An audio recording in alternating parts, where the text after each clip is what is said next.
Don't forget to like this video and subscribe to our channel for more gripping stories. A relationship of calculated risks. Alexander Vance had always been the kind of man who believed that control was the key to success. At 34, as the CEO of Vantage Tech, he was the image of corporate triumph. Tall, blonde, impeccably dressed, with piercing blue eyes that seemed to see several moves ahead of everyone else. In the boardroom, his voice carried weight, and his decisions shaped markets. In his personal life, however, those same instincts often became weapons. Chloe Jensen had entered his world quietly, not with an impressive resume or corporate connections, but with a grounded warmth that disarmed him.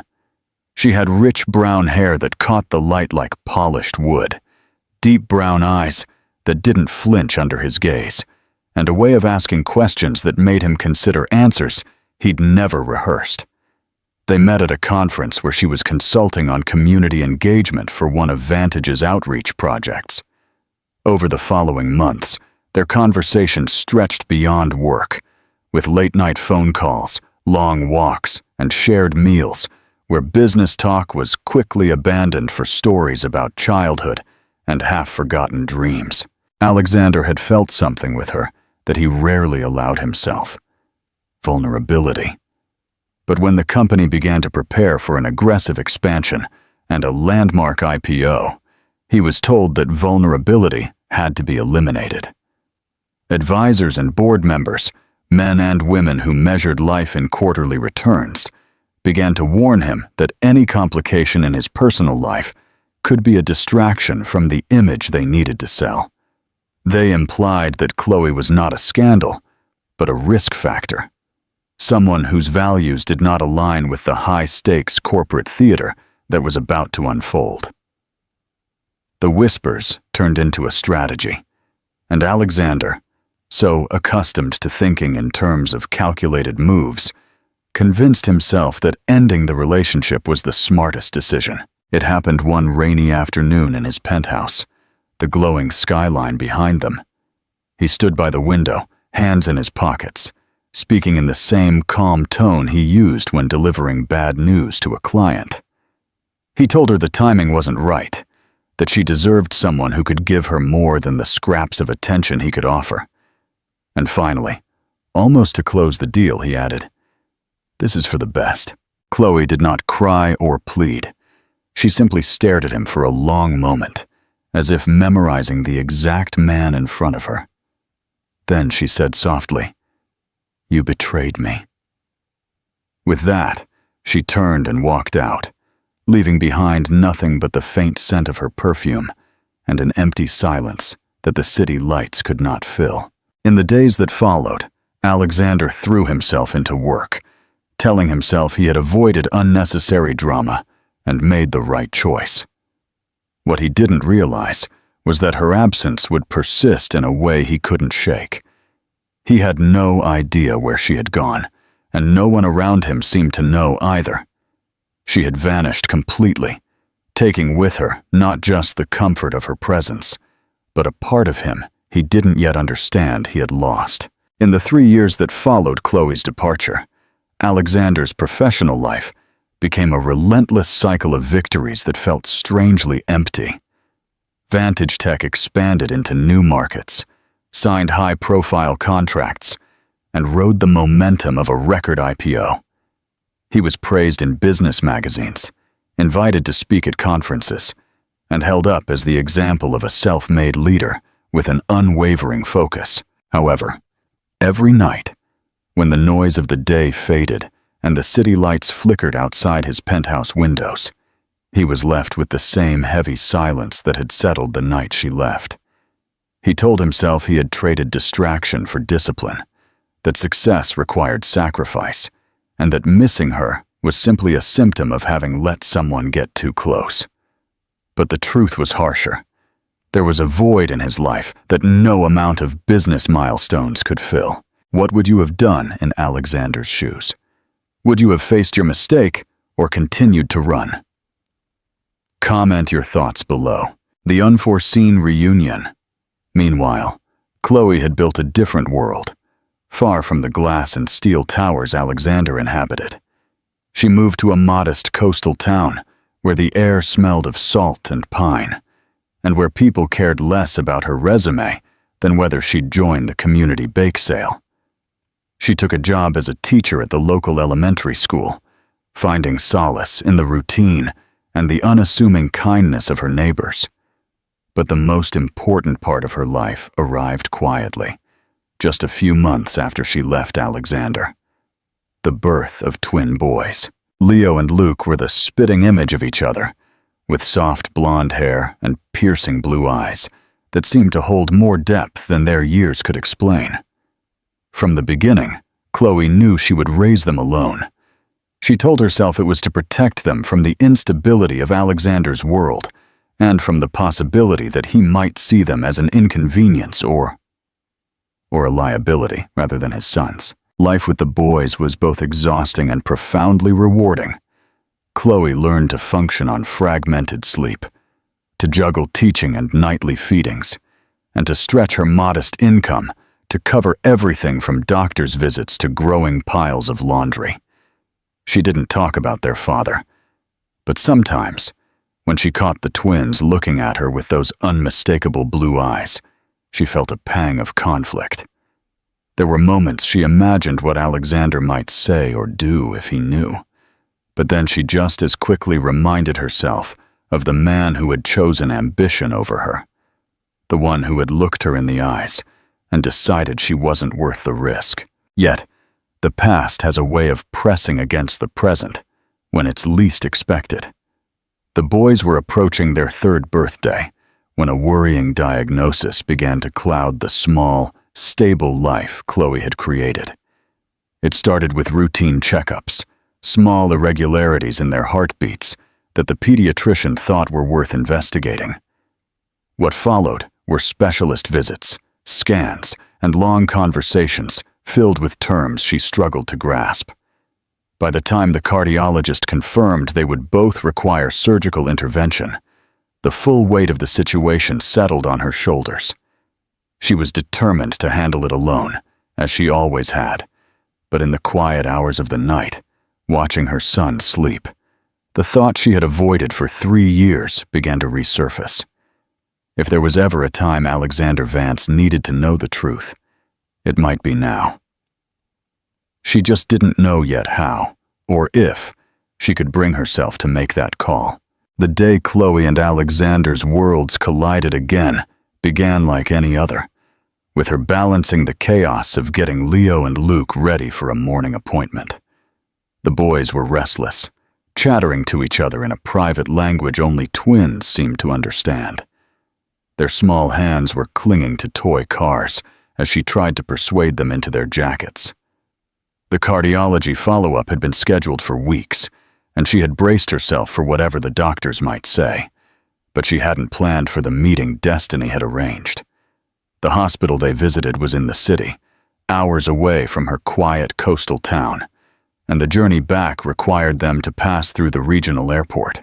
It was there, in the bright expanse of the arrivals terminal, that the moment happened. Alexander was stepping off a flight from New York, his mind still tangled in the threads of a high-stakes negotiation, when his gaze swept the terminal and landed on a figure he thought his memory had finally softened. Chloe was standing near the exit, her brown hair falling over her shoulder, her hands firm on the small shoulders of 2 identically blonde little boys. For a moment, his mind refused to connect the pieces. The boy's blue eyes, his eyes, watched the crowd with curious caution, and the air around him seemed to shift.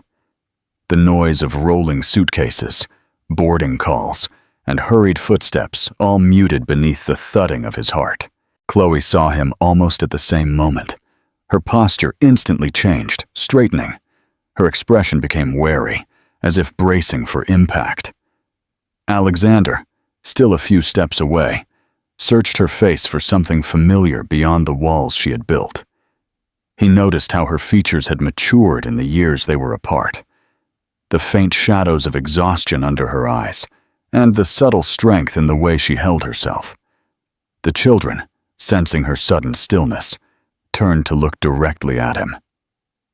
That single moment of eye contact was like being pulled into a mirror that reflected not just the present, but all the choices that had led them there.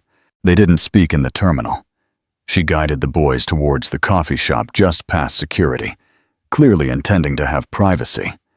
He followed, not close enough to seem intrusive, but without losing sight of them. When they finally sat down at a small table in the corner, she motioned for him to join them. Her tone was quiet, but with a silent warning. The children remained close, leaning against her sides, their small faces a mix of curiosity and caution. Alexander sat across from them, unsure whether to start with an apology, a question, or the truth that had just crashed into him. Chloe spared him the choice. She told him their names, Leo and Luke, and without softening the blow, the reality of their health. They had been diagnosed with congenital heart defects, and while they were both managing for now, the doctors agreed surgery was inevitable. He listened. His usual instinct to control a situation was overridden by the simple fact that there was nothing to control. Only the weight of what had been kept from him, and the dawning understanding of why she had done it.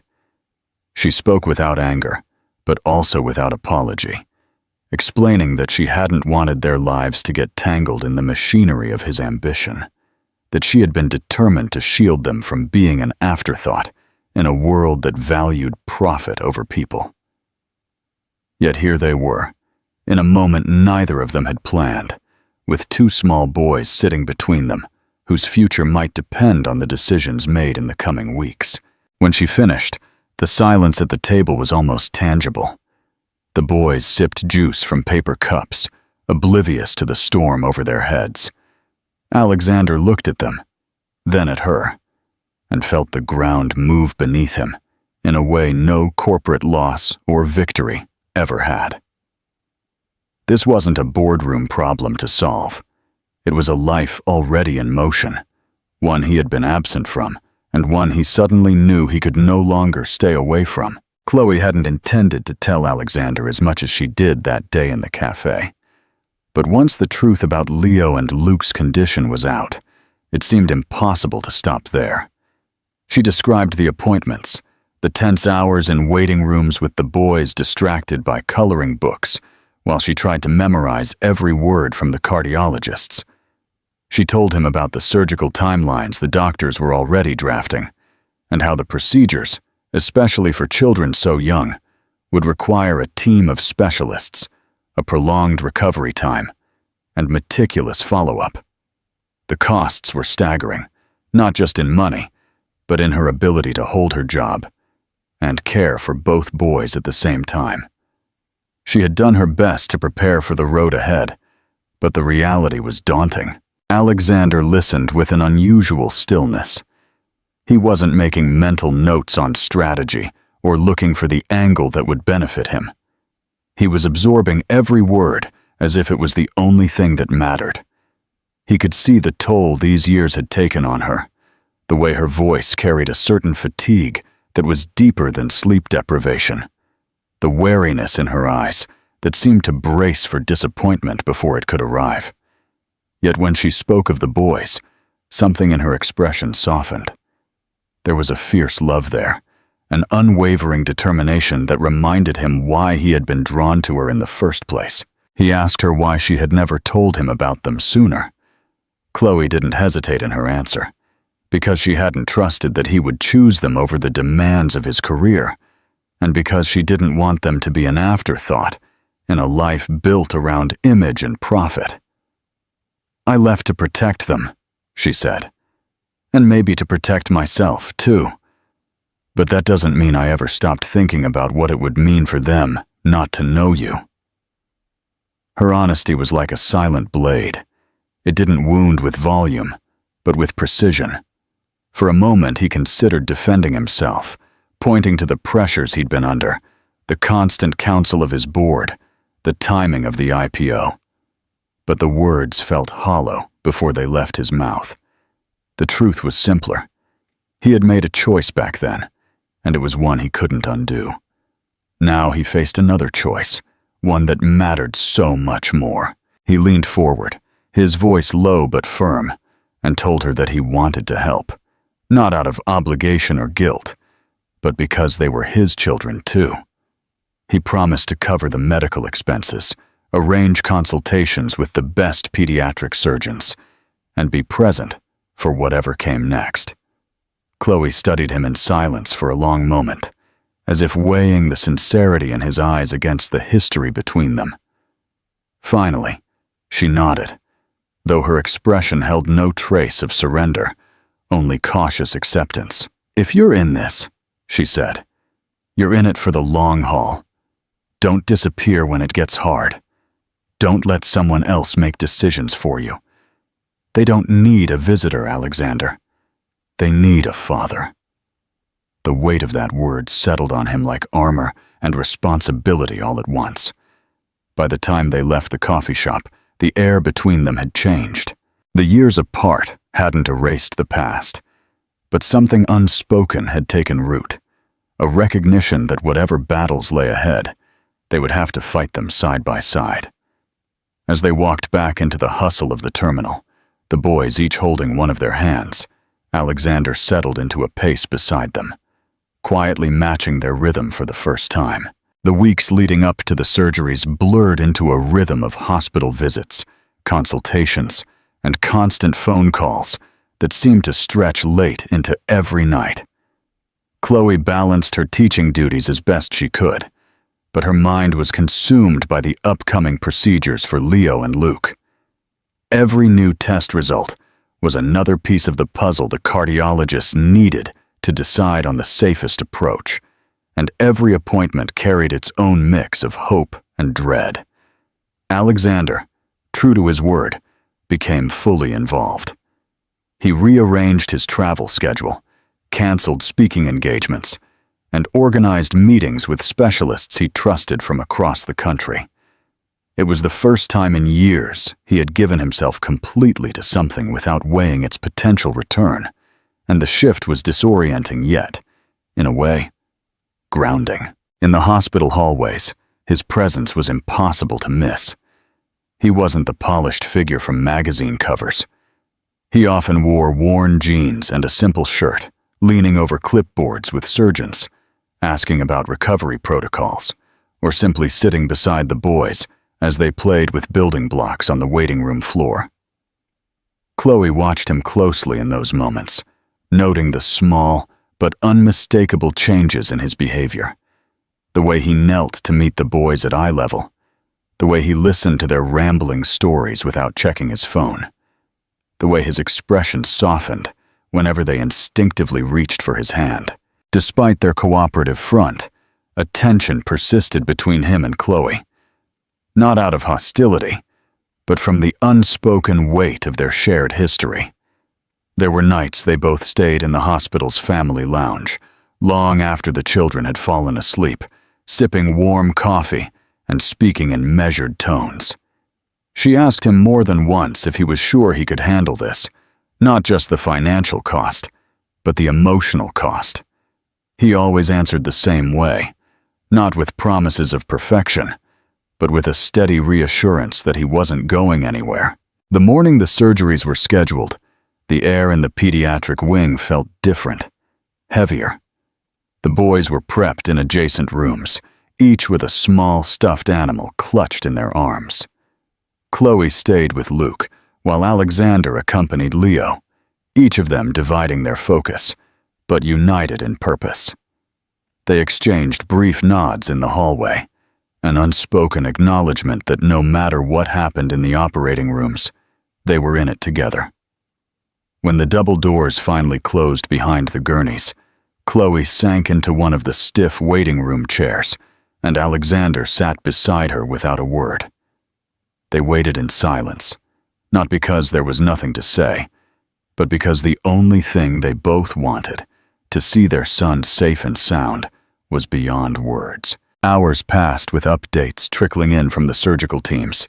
Each time a nurse came out, they both rose in unison, bracing themselves. The waiting was its own kind of test, trying patience and faith in equal measure. For Alexander, accustomed to solving problems through decisive action, the helplessness was almost unbearable. For Chloe, who had carried this responsibility alone for so long, sharing the burden, truly sharing it, felt both strange and unexpectedly relieving. In that waiting room, stripped of the armor of their past grievances, they began to see each other not as the people they had been, but as the parents their children needed them to be.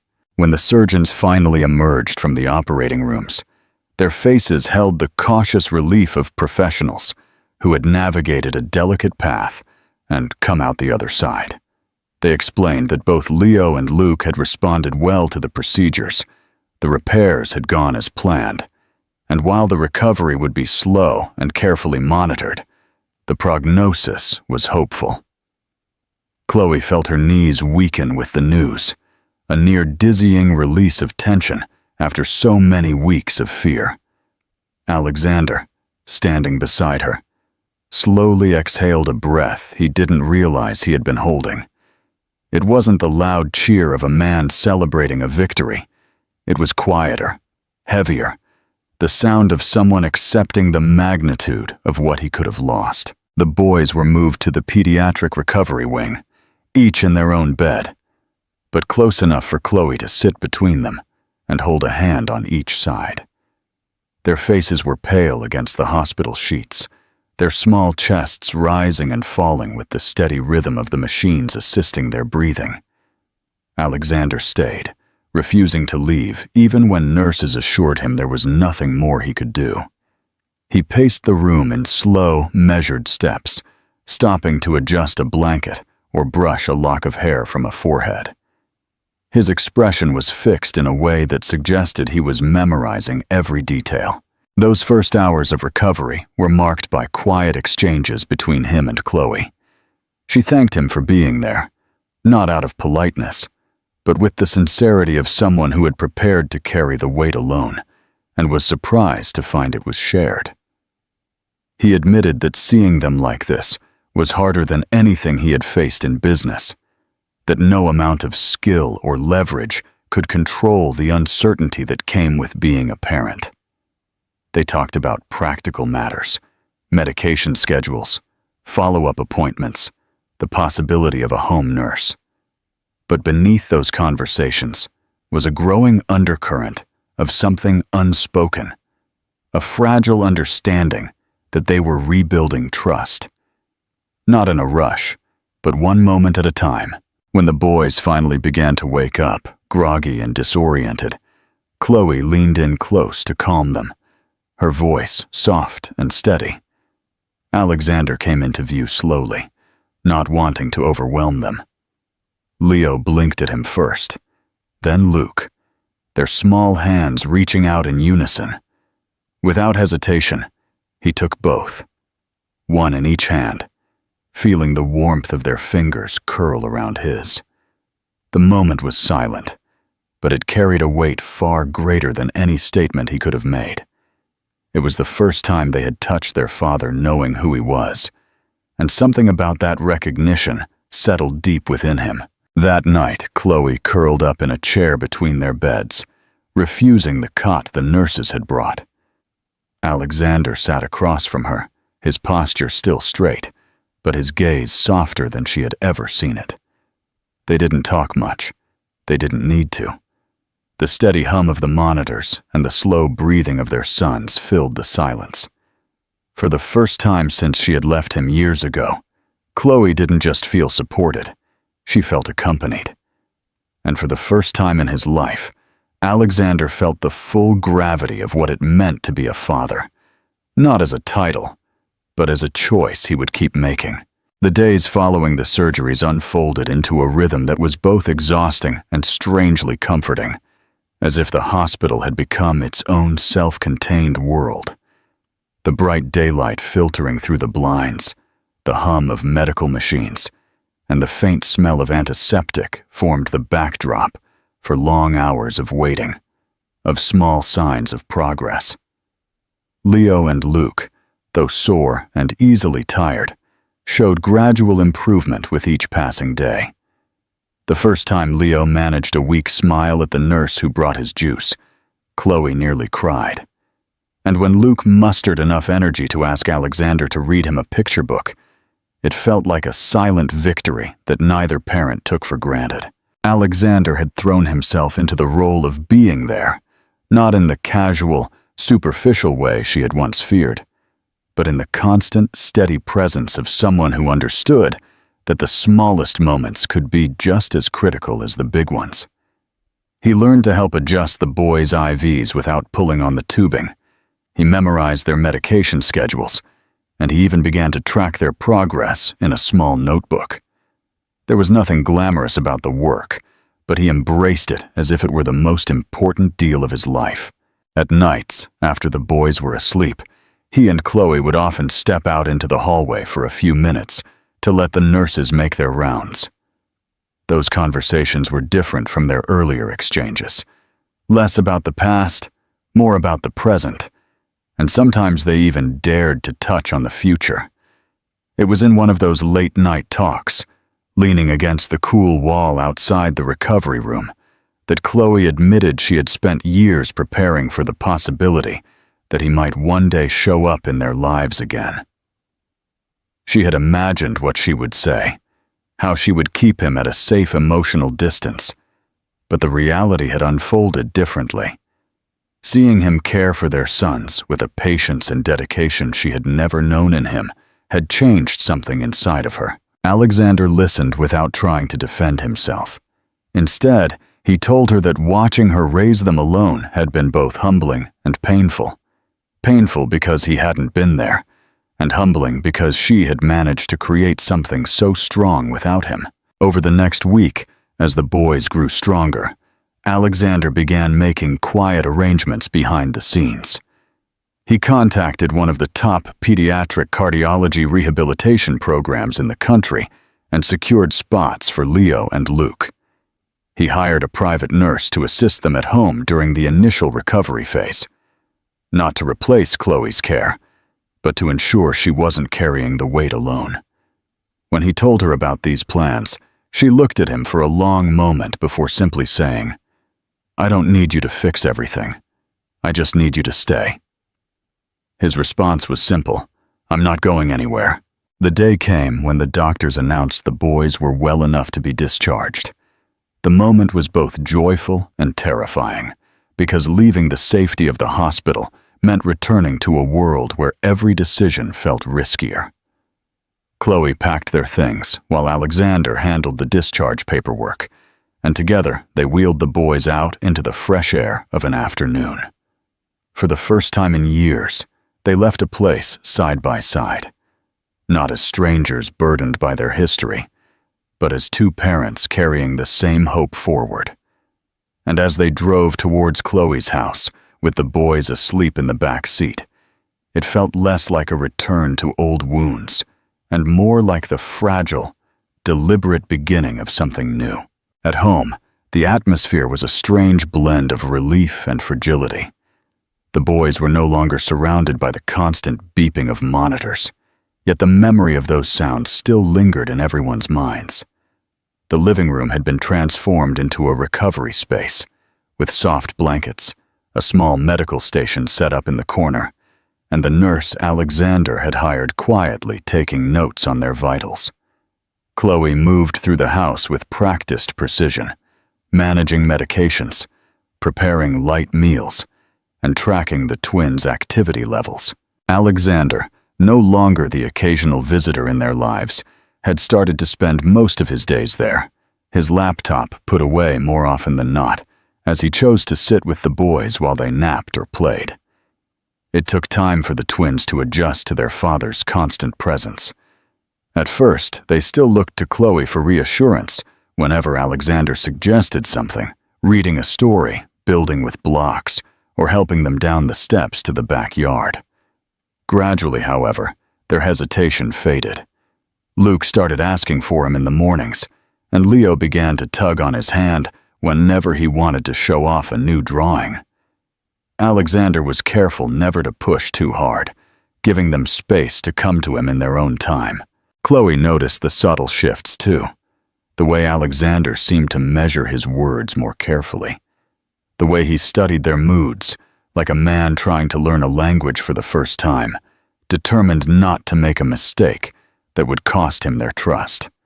The nights settled into a quiet ritual. After the boys were put to bed, Alexander and Chloe would find each other in the kitchen, talking over cups of tea. Sometimes the conversations were light, filled with small observations about the day, and sometimes they ventured into deeper territory.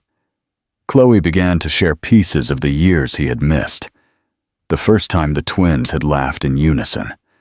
The night she had stayed up, worrying through their first fevers. The morning she had carried both of them to daycare, half asleep. Alexander listened without interrupting, letting her paint a picture of a life he hadn't been there for, but which he desperately wanted to be a part of from now on. There were hard moments, too. The boys had nightmares more than once in those first weeks, waking up crying from dreams they couldn't fully explain. Chloe would rush to their room, but she started to notice that Alexander was getting there just as fast, sometimes even before her. He didn't always know the right words, but he learned quickly that sometimes all they needed was for him to sit on the edge of the bed and hold their hands until they drifted back to sleep. Those nights left him wide awake, long after the house had gone silent, realizing that being a father wasn't about grand gestures. It was about the smallest, most consistent acts of showing up. As spring began to creep in, the boys grew stronger. The nurse visits became less frequent, and their doctors cleared them for short walks outside. Alexander was there the first time they ventured to the park together, a small victory that felt bigger than any awarded or business milestone he had ever achieved. Watching the twins run towards the swings, their laughter carried on the breeze, he looked at Chloe, and for the first time in years, there was no cautious distance in her expression, only the quiet recognition of a shared triumph. One night after the boys fell asleep, Alexander stepped out onto the porch where Chloe was sitting with a blanket wrapped around her shoulders. He sat beside her, and for a while they didn't speak. Finally, he told her he wasn't just staying for the boys. He was staying because he wanted to be a part of her life again too, if she would let him. She didn't answer right away, but she didn't look away either. There was no dramatic declaration, no sudden embrace, just a slow, deliberate understanding passing between them in the quiet night air. In that moment, they both knew that what they were building was fragile, but it was real, and it was theirs. And for the first time, the future didn't feel like something to be feared. It felt like something they could face together. This story is a testament that life does offer second chances, but they never lead you back to the exact place where it all began. This isn't a cliché happily ever after. It's a journey through mistakes, loss, and the understanding that love and family aren't just feelings, but choices you have to prove with your actions every single day. I love that the ending isn't loud or theatrical, but quiet, and that makes it even more powerful. The characters aren't magically reunited by fate. They make a conscious decision to move toward each other, despite the fear and pain of the past. This isn't a story about perfect people, but about those who learn to become a better version of themselves for someone who matters more than their own ego. The most valuable part of this ending is that it leaves room for the future.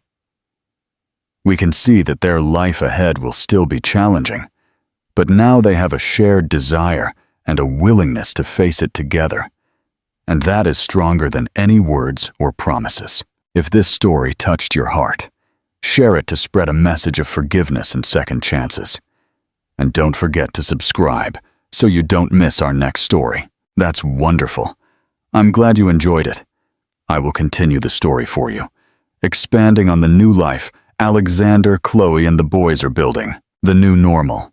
The transition from the sterile, controlled environment of the hospital to the quiet chaos of Chloe's home was a test in itself.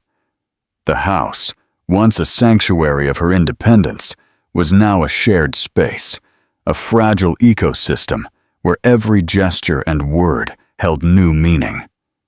Alexander didn't move in, but he was there almost every day, his presence a constant, anchoring force. He had an office built in a spare room, a sleek, minimalist space that contrasted sharply with the warm, lived-in feel of the rest of the house, a visual metaphor for the two worlds he was trying to merge. He had always been a man of grand gestures, but he quickly learned that in this new reality, it was the small, consistent acts that mattered most. He learned the boys' bedtime routine, a delicate dance of stories, songs, and sips of water. He learned to identify the different cries of Leo and Luke, the high-pitched whine for a toy, the deep-throated sob for a nightmare. He didn't always have the right words, but he was always there, a steady hand on a small shoulder. Chloe watched him closely, a silent observer of his transformation. She saw the CEO who had once dismissed her as a risk factor, now patiently reading the same picture book for the 10th time, his voice a low, rumbling comfort.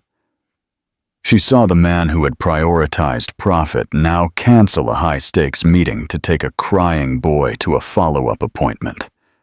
Her trust was not a switch that could be flipped on. It was a fragile bridge being built, one plank at a time. Every time he showed up, every time he chose their family over his career, another plank was laid. One evening, while the boys were asleep, they were in the kitchen making tea. The silence wasn't awkward anymore. It was comfortable, filled with the hum of the refrigerator and the gentle clinking of cups. "You're different," Chloe said, her voice soft. Alexander leaned against the counter, his gaze on his reflection in the dark window. "I was a different person then," he said. "I measured success by numbers, by how much I could acquire. I didn't realize how much I was losing." "And now?" she asked. He turned to face her, his blue eyes holding a vulnerability she hadn't seen since before their breakup. "Now I see that everything I thought was important was just empty space. This," he said, gesturing around the quiet kitchen, "this is what matters. This is the real victory." A storm on the horizon. Their peaceful rhythm, however, was about to be challenged. One afternoon, Alexander received a phone call from one of his board members. The tone was urgent, and the message was chilling. An aggressive new competitor had just launched a rival product, a direct attack on Vantage Tech's core business, threatening to undo a year's worth of work in a matter of weeks. They were demanding he return to the city immediately to lead the counteroffensive. The old Alexander would have been on a plane within hours, fueled by a relentless drive to win. But the new Alexander hesitated. The conflict on his face was palpable. He looked at the boys, who were playing quietly with toy cars on the living room floor, and then at Chloe, who was watching him with a mixture of concern and a certain familiar wariness. "They need me," he said, his voice a low rumble. Chloe's expression hardened slightly. "And who needs you here?" she asked, the question hanging in the air between them. It was a test, one that would determine if the man who had chosen ambition over her 3 years ago was truly gone. Alexander knew this was his moment of truth. He could choose the life he had built, the one of power and prestige, or he could choose the family he was desperately trying to build. He thought of the words Chloe had spoken to him at the hospital. "They don't need a visitor. They need a father. What would you do? Would you return to the life you've spent years building, or would you sacrifice everything for the family you're just starting to have?" Comment your thoughts below. Don't forget to subscribe to the channel and share this story if it's captivating you. The ultimate choice. Alexander made his choice, and it shocked everyone. He did not get on a plane. Instead, he called a press conference from his home, the backdrop a simple white wall rather than the polished veneer of his office. He announced that he was stepping down as CEO of Vantage Tech. The business world was stunned. He offered no detailed explanation, only a simple statement about a shift in priorities. Over the next few weeks, he worked remotely, tirelessly, to ensure a smooth transition. He installed a trusted subordinate as his successor, a move that surprised the board, but was ultimately accepted as a sign of his foresight. He liquidated some of his assets to create a trust fund for Leo and Luke, ensuring their future and any medical expenses were secure. It was an act of both love and silent atonement. He wasn't just staying. He was making it impossible to leave. The day he finished his last call, he closed his laptop, a final act of separation from his old life. He walked into the living room, where the boys were now coloring at a small table. Chloe looked up, a silent question in her eyes. "It's done," he said. "I'm not the CEO anymore." The relief on Chloe's face was profound, a release of tension that had been building for years. She walked over to him, and for the first time since their reunion, she didn't just stand a cautious distance away. She reached out and took his hand.